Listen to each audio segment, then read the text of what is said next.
Il-Partit Nazzjonalista u l-Forum Marittimu Malti qasmu pożizzjoni komuni meta tkellmu dwar il-ħtieġa li tingħata importanza ferm akbar lis-settur tal-baħar f'pajjiżna.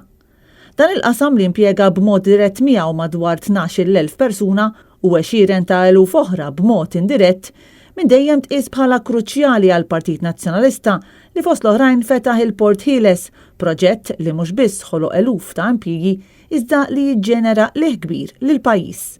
Il-President tal-Forum Marittimu l-imħallef emeritu Joseph Zammit Makien ippreżenta l-proposti tal-Forum sabiex pajjiżna isir ċentru marittimu, xi ħaġa li l-Partit Nazzjonalista tkellem dwarha fl-aħħar ġimgħat ukoll. Il-Forum sostna li pajjiżna huwa dipendenti fuq il-baħar u li din hija industrija li mhux biss hija importanti strateġikament, iżda anke ekonomikament.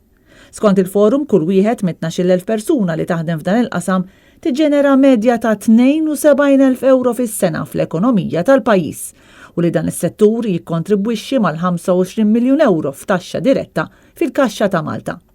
Il-Forum ikkritika bil-qawwi il-mod kif il-Gvern qed jiddeċiedi mingħajr ma jikkonsulta u insista li din l-idea li jekk tikkonsulta se titlef xi ħaġa trid tinbidel u li settur daqstant kruċjali għal pajjiż ma jistax jitmexxa bla konsultazzjoni. U ma tkellmu dwar deċiżjonijiet li ttieħdu fl-aħħar snin mill-Gvern mingħajr ma saret konsultazzjoni, deċiżjonijiet li ttieħdu ħażin għax ma rawx il-konsegwenzi fit-tul u li fl-aħħar mill-aħħar bagħtihom il-pajjiż. Importanti wkoll qal il-Forum li jinstab ferm aktar appoġġ minn Transport Malta. Minħa tiegħu il-kap tal-Partit Nazzjonalista Bernard Grech qabel mal-ħtieġa tal-konsultazzjoni mal-operaturi u l-esperti fis-settur, iżda insista wkoll dwar l-importanza li jittieħdu deċiżjonijiet f'waqthom u bbażati fuq pariri marfa.